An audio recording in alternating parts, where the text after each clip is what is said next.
Looking for French wine that has great value, immediate drinkability, doesn't taste weird or snooty, and your friends will love it too? Then start with the Pope's wine, Vin du Pape, from an unusual region in France called Châteauneuf-du-Pape. It has UFOs, it has mad scientists, it has popes, and for you ZZ Top fans out there, it has a unique connection to that little Texas town called La Grange. They got a lot of nice girls out there that literally saved the entire French wine region, especially Châteauneuf-du-Pape, from complete and total ruin in the late 1800s. CDP, as it's called, is red. It's rich, it's ripe, it's high alcohol. It's spicy, and it has flavors of black cherry, raspberry, herbs, and other great flavors I'll tell you about. I love it, the Pope loves it, and I think you just might love it too, especially after you hear its story. I'm John Alanis, I'm a certified sommelier, and coming up, I'm going to tell you the unusual story of CDP, as it's known. Plus, we're going to do something in wine that no one else has ever done. It's literally a whole new approach to evaluating and appreciating wine. We are going to drink a whole bottle of the Pope's wine, and I will give you my start to finish proprietary whole bottle review. I'll show you how to have a great experience with the wine, the reason we drink it in the first place. I don't care about taste and spit reviews. Look, I can read those anywhere, and they tell me nothing about the experience. I want to know if the wine is going to move me, what emotions it evokes, what memories it brings up, what it makes me feel, how it evolves. Is the first sip and the last sip different from each other? What happens with the wine as I go through it? And you can only get that from a whole bottle review coming up. Our story begins in 1309 when Pope Clement V moved the papal seat from Rome to Avignon.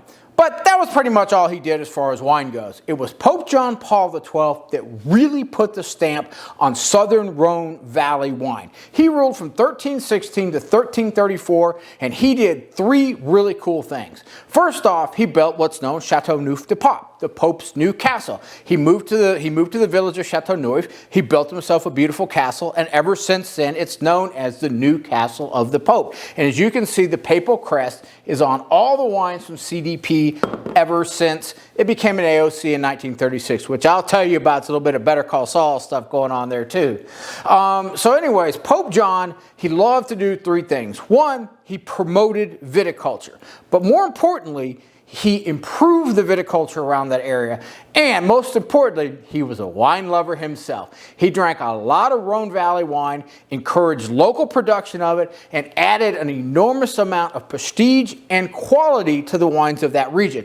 And it became known as Vin du Pape, the wine of the Pope. After the papal seat moved back to Rome in 1377 with Pope Gregory V, the fortunes of CDP, Châteauneuf-du-Pape wine, gradually began to decline.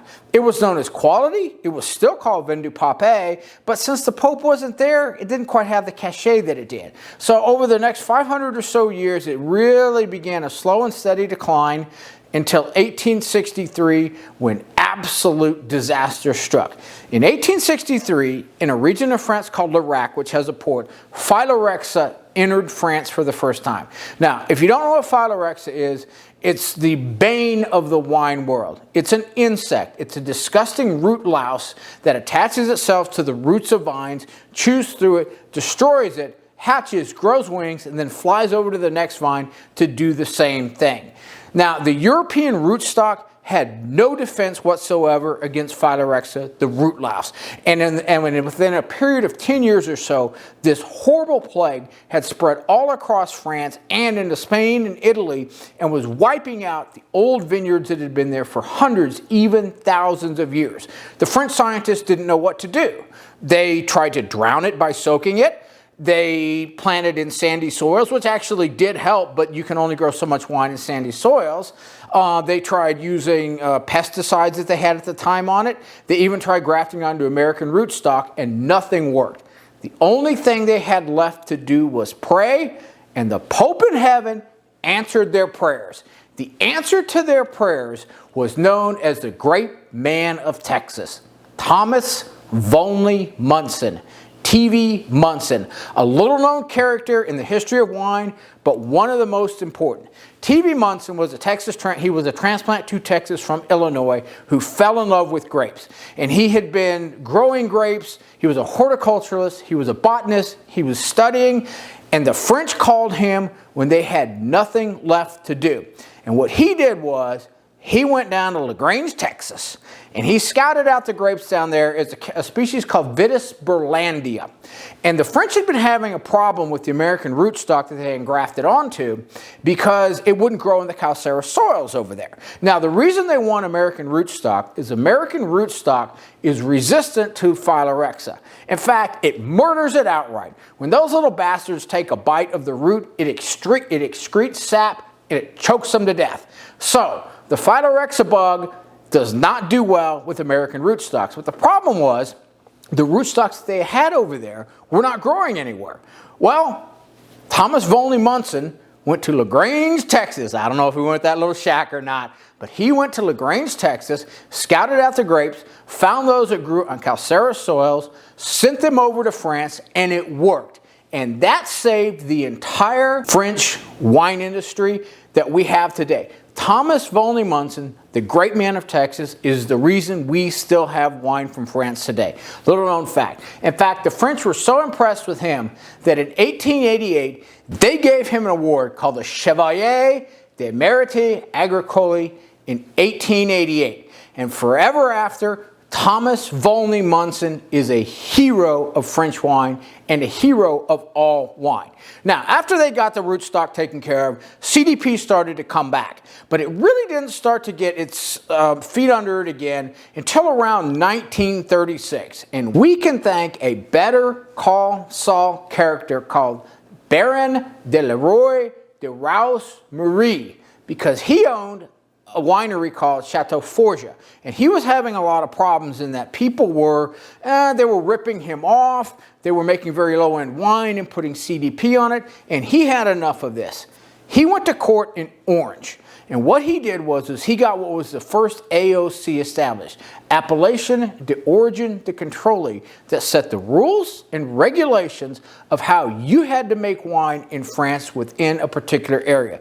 It became the basis for all AOCs in France from 1936 to this date. And he must have been a real persuasive guy because he got exactly what he wanted and exactly what France needed. So we thank him for that. Now, in CDP, it's very interesting as far as the rules and regulations go. If you go up north to the northern Rhone Valley, what you're going to see is very strict regulations when it comes to red grapes. You can only use one grape, and that is Syrah. But in the southern Rhone, particularly in CDP, a mad scientist culture has grown up because you can use an enormous variety of grapes. And I know I should memorize them. I haven't, but I wrote them down. I'm going to read them off to you. So, we have Grenache, Noir, Gris, and Blanc. That's right, there is white Grenache. Mourvedre, Syrah, Cornoise, and right in Chateau d'Anally here, it uses a grape called Cornoise. Roussanne, Brut Argenté, Claret, Claret Rosé, Muscardine, Picardine, Picpoul, Noir, Gris, and Blanc, and Terre Noir. You get the idea. You can co-ferment reds, you can co-ferment whites, so pretty much anything goes in Châteauneuf-du-Pape. And that's why you get such amazing wines that come out of there. Now, even more unique, one of the more interesting things that came out of the regulations in CDP was that the wines have to be a minimum of 12.5% alcohol by volume. Now, in practice, some of these wines, because of the heat in the region, they can get up to 15.5%, even 16%. So these are high alcohol, full-bodied wines. And in 1954, the local authorities must have been imbibing some of that high alcohol wine because they passed a very unique law. France, in fact, all of Europe was gripped by UFO mania at the time. Flying saucers, flying cigars, UFO this, UFO that. The whole world was engulfed in UFO mania. And so, probably a little tipsy on wine and wanting to get a little publicity, the authorities in Châteauneuf-du-Pape passed a law that said it was illegal for any flying saucer or any cigar-shaped flying object to penetrate the airspace of that. No idea if it was ever enforced, but you know what? It's actually still on the books. It's still talked about, and it brings people into CDP wine, so it must have been a success. All right, let's talk about some of the regional characteristics that give these wines the unique taste and mouthfeel that they have in the glass. First off, a lot of the area, not all of it, is covered by something called rouleaux galets. Big pudding stones that were pushed down by glaciers from the Ice Age many millennia ago. Now, several decades ago, these pudding stones were essential for the grapes to ripen, because what they would do is they would absorb heat from the sun and then they would radiate it back into the grapes. Now, since it's gotten a little bit warmer down there, they can be somewhat of a problem, and people are starting to talk about wines that are too high alcohol, maybe getting a little bit flabby. But luckily what's going on there right now is you have a lot of young up-and-coming winemakers that have really learned how to manage the wine, to manage the grapes that are coming out of this higher heat. And so interestingly, although people are saying that some of the wines are becoming too alcoholic, actually the alcohol is decreasing because of the art and science of the new young winemakers. Now, a couple more interesting things about CDP, and then we are going to open the Domaine, André, Brunel, and we are going to taste it, and then I am going to give you my proprietary whole bottle review. So, hand harvesting is required throughout all of CDP. No mechanical harvesting. I think the only exception is the grapes are very young. They also have a law called uncorks, and what it means is they have to throw away 2% of all of the grapes that are harvested. And the reason that they do this is they don't want any underripe grapes. CDP is known for its ripeness, it's known for its lushness, and they don't want anything in there that is going to detract from the unique character of Châteauneuf-du-Pape. So, without further ado, let us actually open and taste some CDP. Now, one thing that I could do is I could go get all the taste and spit reviews. I could read them, and I could tell you what's supposed to be in here. Oh, are we going to get some strawberry in here? Why, yes, we are. Are we going to get a lot of different red fruits, raspberry? Yes, we are. Are we going to get higher alcohol? Are we going to get fuller bodied? Yes. Are we probably going to get some rosemary and thyme? Yes. Are we going to get cherries in here? Yes, we're going to get all of that stuff. And that's fine and dandy. All that tells me is the flavor experience I'm going to have with the wine. But what I want to know is, where's this wine going to take me? Is it going to take me on an emotional journey? How is it going to evolve and change as I go through the bottle? These are really the questions that I want to know about wine, and that's why I started doing my whole bottle reviews. So what I am going to do is I am going to open up this wine. We're going to take a sip of it. I'll give you my sip and spit review, my sip and swallow review. And then I'm going to make a prediction about where this wine's going to go. Now, one of the reasons that I love the CDPs is their blends.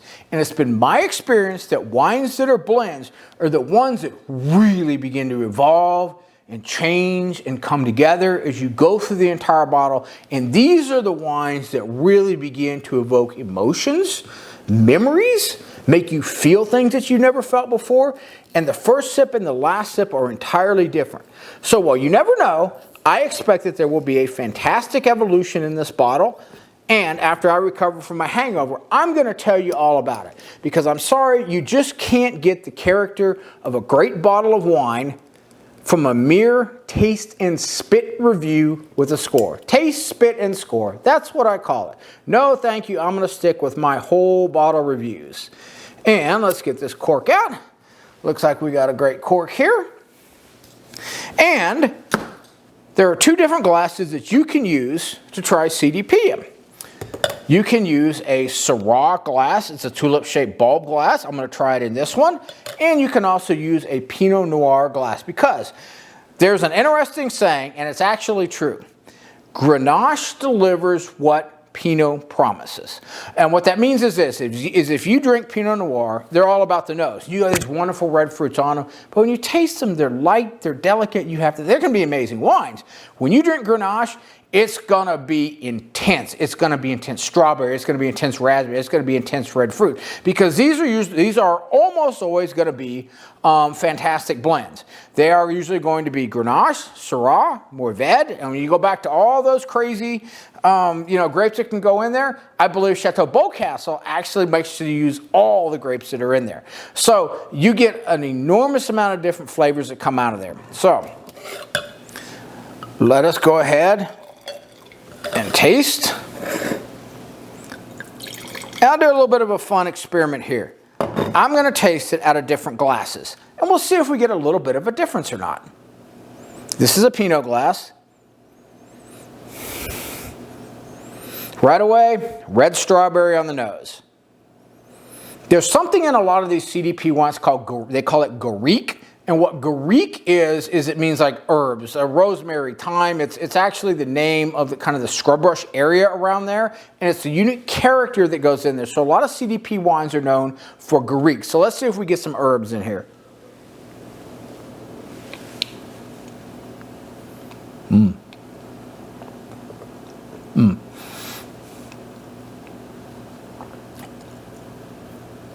A lot of intense red fruits, just like I expected.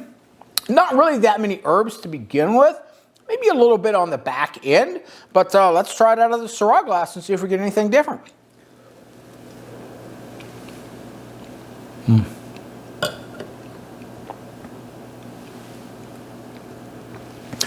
I actually get a little more savory out of this glass. I actually do get some herbs that are starting to come out. So I am going to drink this in the Syrah glass.